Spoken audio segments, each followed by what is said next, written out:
love Naples. I love Collier County. And over the course of my many years here, I've had the incredible experience to understand what makes us the best place in America to live.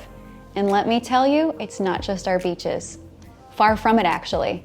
It's our people, and it's our partnerships. And none of it's happened by accident. I've seen it time and time again. The more people learn about what's happening in our community, the more they come to the realization, this is not happening where I come from. Collier is special. Collier is unique. That's why I'm bringing you Community Matters. Think of this as your Collier County 101. I'm your guide, introducing you to the people and the resources that I think that you should know through short, real conversations so that you feel more empowered and ready to engage in ways that will positively impact your life, your family, your careers, and this beautiful place that we get to call home. Because community matters. Hi, I'm Amanda Pearson and welcome to Community Matters. Today I am excited to have Eileen Connolly-Keesler, CEO and President of the Community Foundation of Collier County. Welcome. Thank you. Thanks for having me. Almost got the name mixed up. I know you're good. I know. I was like, sometimes there was a. So anyway, so I want to share just a few comments on Eileen so people can get to know you. As president, you oversee the foundation's mission, which is to improve the quality of life in Collier County by connecting donors to community needs and providing leadership on critical community issues, which you do so well. You started on January 1st in 2013, and after you moved from Neenah, Wisconsin. Yes. We were talking quite a move. Quite a move, a good move. And because of your leadership, I have to say, the foundation's assets have grown from $62 million to an astounding $357 million. And now the foundation has over 900 funds, which is incredible. That is correct. It's incredible. It's been a heck of a few years. I would say that. A couple hurricanes, couple pandemics, yep. So much. And also you serve on a lot of boards, of course, but you've also been a Rotarian for now over 29 years, which is fantastic. And I just think speaks so much about your character as just an individual. Thank you. We are blessed to have you in this community. And I am so excited for this because I truly believe that if you ask the everyday person on the street, they would probably not know what a community foundation is. That's true. That's right. And okay, so what's a community foundation? Are there community foundations in other parts of the country? And if the answer is yes, how does our community foundation perhaps differ or not from other community foundations nationwide? Great question. There are actually 950 community foundations across the United States. But we would all tell you if you've met one community foundation, you have only met one community foundation, because community foundations are really unique in that we morph into what our community needs. So our community foundation has spent the last almost 10 years working on housing, because housing is a huge issue here. Now, you will not find that in most community foundations. So again, we all kind of look at what are the needs in our communities and how can we help facilitate to deal with whatever these gaps and needs are. And Collier is very different than Lee County, than Jacksonville, than Sarasota. So it is unique. There's probably some characteristics that are the same. We all work with donors. That's how we get our money to be able to do the work that we do in our community. We probably all have some unrestricted dollars to do grant making with. But what we give to and how we give is all very individual. So it's been exciting to see the evolution here, going from a fairly small community foundation to kind of a medium-sized community foundation now. Although I'm going to say, we should be probably $1 billion. When you look at Sarasota, 500 million, Jacksonville, 600 million, Gulf Coast is probably 500 million, Collier, which is one of the wealthiest counties in the state of Florida, one of the few counties where philanthropy continues to rise. Actually, us and Palm Beach are like the only two in the state where we have increase in donors and increase in giving. So, we have a lot of assets, but I think we should be bigger, and that's what we're working towards. Sounds like it. So now I have some follow-up questions. Yeah. First, I feel like any community initiative, community foundations at the table. Is that common in other areas as well? And then second, sorry to give you a double question here. isn't there some sort of fact that Collier County has something like the most billionaires per capita in the nation? So I would agree that, why do you think that is, that we're actually behind in some other cities in Florida that maybe we shouldn't be? So. Well, we're probably behind because we just hit our 40th anniversary, right? And so some of those foundations have been around much longer than we have. And we were, you kind of say, do people know who we were? I think we were pretty quiet the first 30 years. So that's why. Do community foundations deal with these similar initiatives? Yeah, I think community foundations have really evolved. I've been in this work for I think I'm starting my 25th or 26th year in community foundation work. And it was probably a little bit more than just in those early years of donor advised funds. And we really didn't do a lot of community leadership work. That's really morphed the last, I'm going to say 20 years. So they're all doing community leadership. That's a big piece of what we do. But again, it's just what is it their community needs? Got it. So, the whole gun issue, some take on DEI, some take on environment, some take on human services. So it's all different. Okay, got it. That's very helpful. Thank you. Something else that I've heard you present on are some of the demographics and data particular to our county. I think a lot of people, whether they hear about Naples or even live in Naples, are thinking stuff like, there's no homeless people. Right. We're good. I don't think people truly realize some of the issues that we face in our community. And you guys have such excellent data on that in many regards. So what do you think is some of the most compelling data that you wish more people, and I know we could spend an hour just on this, but some of the highlights of some of the most surprising data that you think people might not know about? Yeah, I think there is a huge population of people who are paying more than 30% of their income for rent or mortgages. The federal government would say you should really look at your income and not pay any more than 30%, but there are times when 50% in certain categories are paying much greater than 30% of their incomes. When you look at our demographics, we have a huge population of 65 and older, about 35% of our population, much greater than other parts of the nation, even greater than in Florida. When you look at Orlando or places that have many more families, we are ranking way high on people who are 65 and older. And I think the statistic is by 2045, it's going to be like 48% of people will be 65 and older. And I'm always like, people live longer here. In the Midwest, you slip and bust a hip and things go downhill. Here, there's no ice. People can live longer. It's healthier. You're outside more. There's reasons that our population, and I believe statistically the studies have shown 3 years longer here than if you're in the Midwest or places like that. So because of that, we have interesting demographics around seniors.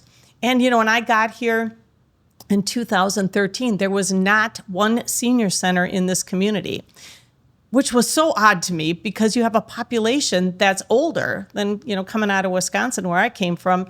There were senior centers in every community, but not here in Florida.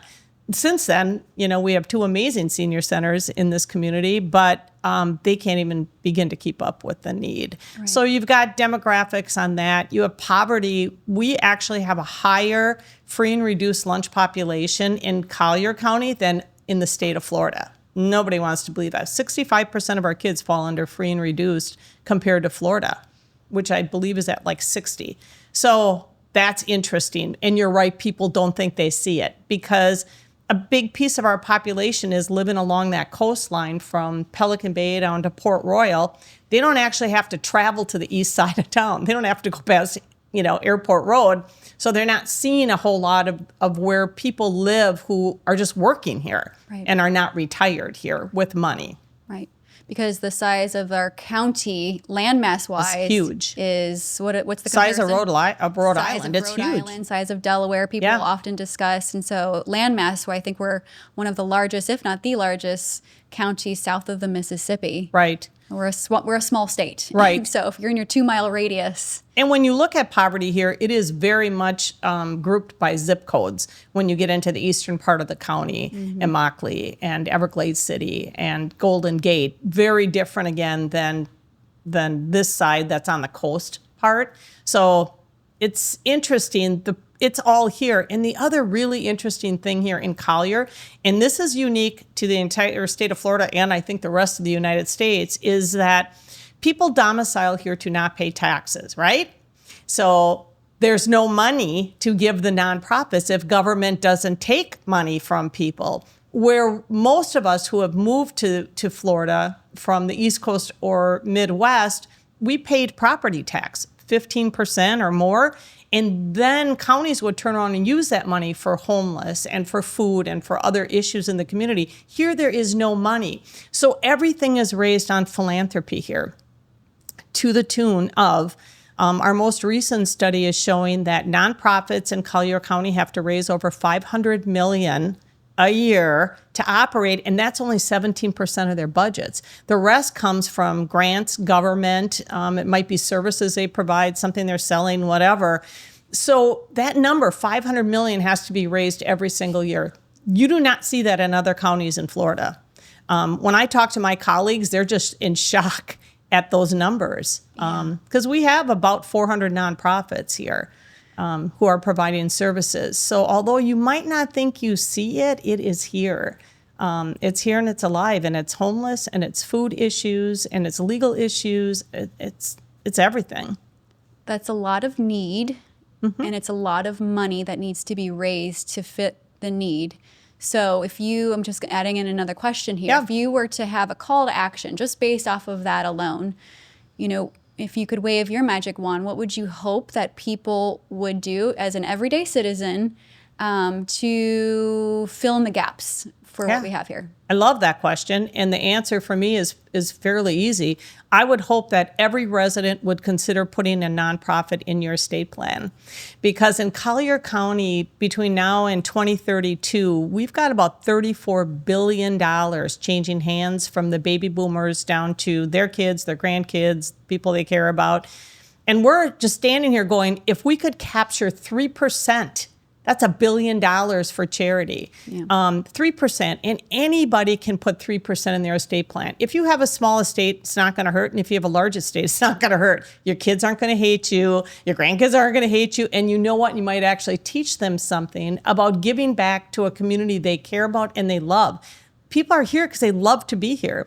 And if I had $1 every time somebody said to me, we live in paradise. You're right, we live in paradise, and in order to protect that from even just from the economy, from the environment, whatever it is, we need resources to be able to pay for that. When a hurricane hits, we need to be able to step in and deal with it. So if everybody would just think about that, like give back a little bit to this community, it could set this county up to take on anything it wants to throw at us. And if they have questions about what that looks like, they could, of course, contact the Community Foundation. But in a perfect world, 100% of people would be giving in some way or putting it in their estate plan. But so let me actually go to the identification of nonprofits, because we are so reliant upon nonprofits in our community to fulfill the very big needs that we actually do have in our community. And it sounds so cheesy. Because in the intro to this podcast, I always say Collier's special, Collier's unique, and it doesn't happen by accident. Right.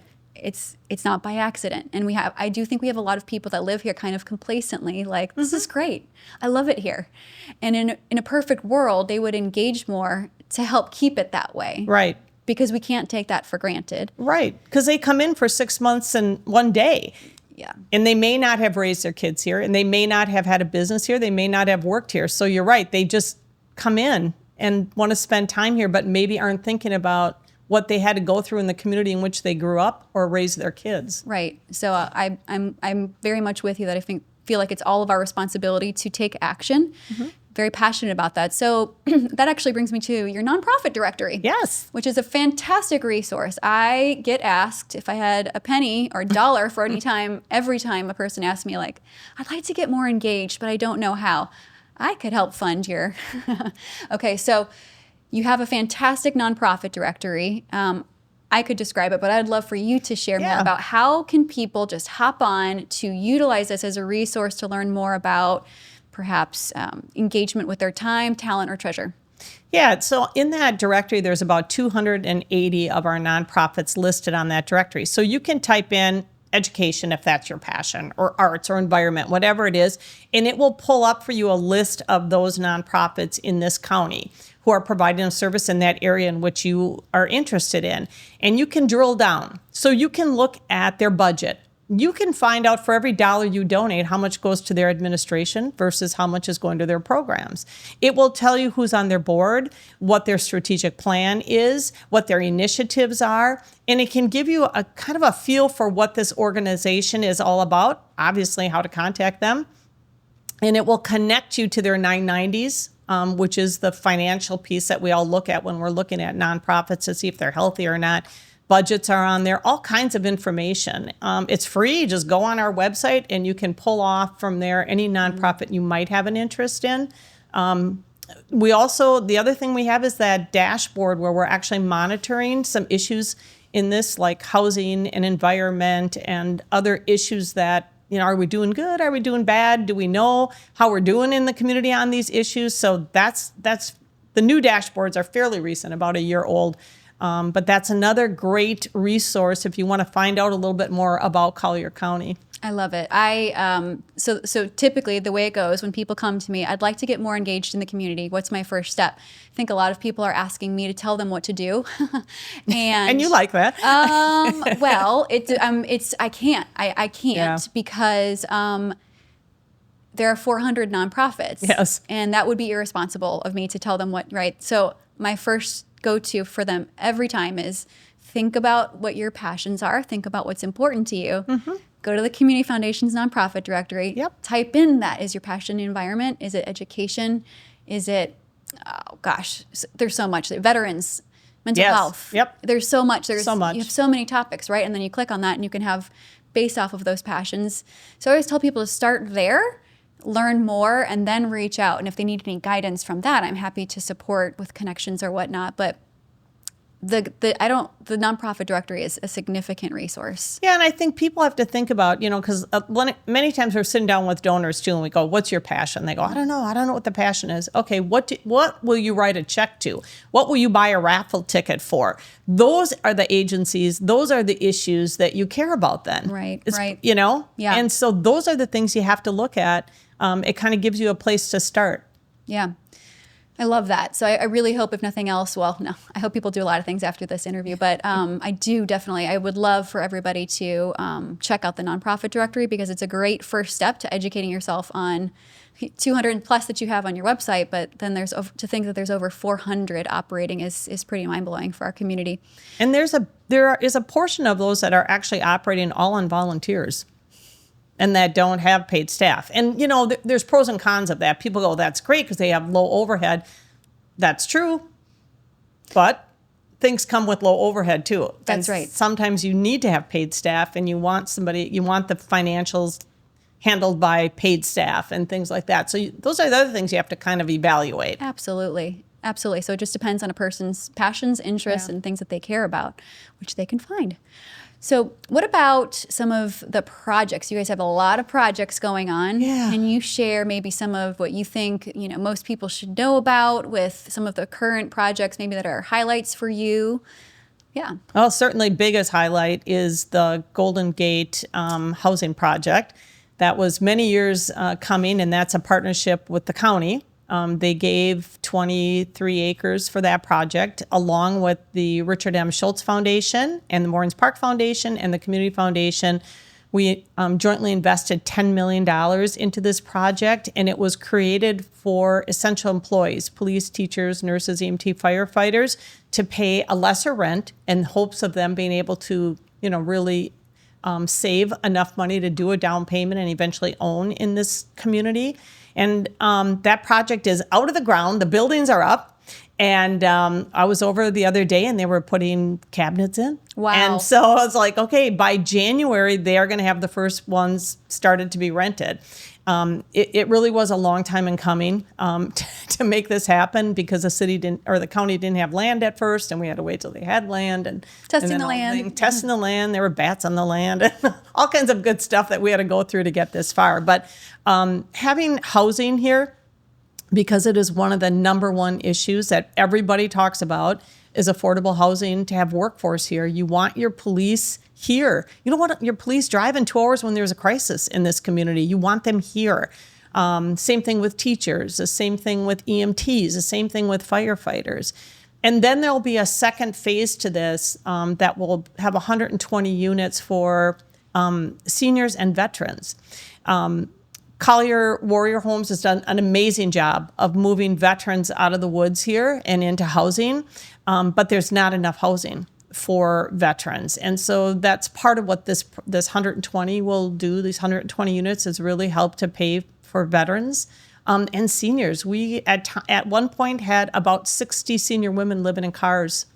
And you might think you've never seen it. And I'll tell you, my husband kind of was like, I never have seen anybody living in a car. And we were over at a restaurant not far from Pelican Bay. And he goes, what's that car all about that's parked there? And the window's missing and tarp on it and all this. It's early morning, breakfast at 7. And it was pretty clear. We drove by and I said, guess what? There is your woman living in a car in this parking lot. It's here. You just have to open your eyes and see it. It's in the Walmart parking lots. It's in the Publix parking lots. People are here living in their cars. So not only do we want people, absolutely, and I would have to add to you, not only do we want our first responders and all of our teachers living here because it's the right thing to do, but if they're living 2 hours, an hour and a half away, and passing by a different school or police station, they're going to want to work closer to home as well. Yes. It creates a talent issue. Yep. We also want all of these first responders and educators voting in Collier County as well. And their salaries here. Exactly. We're paying them. Exactly. But I have to do very briefly. Okay.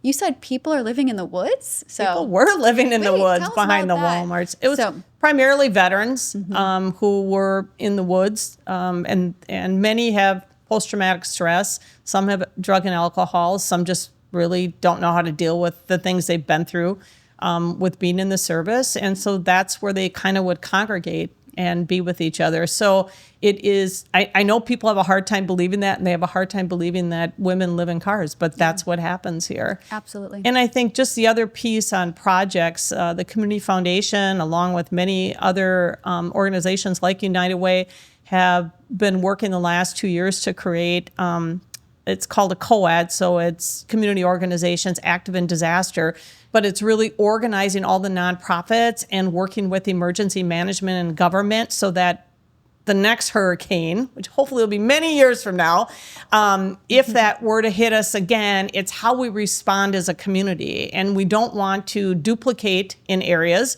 We want to make sure that we're spread out enough to serve the entire county when we get hit. And it's how we do that together. So we've been working diligently the last 2 years to pull this together, and we're going to be so much more prepared on the next disaster that hits us, whatever it might be. I'm so glad. I've had firsthand experience doing the best that we could when those first hurricanes hit to try to connect resources, and it's a really thing of beauty to see everybody working together, because I'm pretty sure we know we will get hit again, unfortunately. Yeah, we will. So thank you for that. So I suppose to close, how can people listening, they're learning, they want to know how to engage. What's their first step or steps? Like what does someone do where they're like, I'd like to engage more? There's a lot of options. One, there's Leadership Collier, if you're working, where people can get together and they have a program that you go through. It takes, I think, 9 months. Same thing with Greater Naples Leadership. These are people who come to town who are retired, who are trying to figure out this community and learn about government, the environment, human services, whatever is happening. Those classes teach you that. And you can get involved that way. Again, you can look at the nonprofit directory. You can start kind of honing in on the types of nonprofits you might want to support. Get involved, obviously, in a church or synagogue, whatever religious place you want to be. It's a great place to be for that. So, take the time to learn the community. It's easy to float in and out of here every 6 months, but we are a community. Like, we're not just a resort. We're a community where people live and work and the kids go to school. Just take the time to get to understand what we are all about here in Collier County. And I think you're going to want to support it when you see it. Absolutely. And to maybe just to plug yourself, if someone says, I'm a donor and I would like to learn more about how to engage with the Community Foundation, please come see us. And many donors have funds with community foundations in the communities in which they came from. So many understand. But people who want to create a legacy, we're all going to leave the face of this earth. The question is, after we're gone, what will anybody remember about us, right? They aren't going to remember where you lived or the car. They're just not. But they will if you create a fund at the Community Foundation. You live forever. And your name lives forever because you're giving money forever to the things that you care about. That doesn't matter what I care about. Like you said, it doesn't matter what other people want to volunteer. You have to figure it out for yourself. But that's a big piece about what you leave back on the face of this earth when we're gone. And, $10,000 starts a fund at the Community Foundation. It isn't all about, it's got to be $1 million donor. Right. We want to be available for anybody who wants to be a philanthropist to be a philanthropist. Well, Eileen, we are so fortunate to have you in Collier County. Thank you so much for your leadership over the many years. And just thank you for being here today to help educate others on how they can engage. Me. Loved it. Good. And All so right. for those listening today, we hope that you'll find a way to engage because community matters.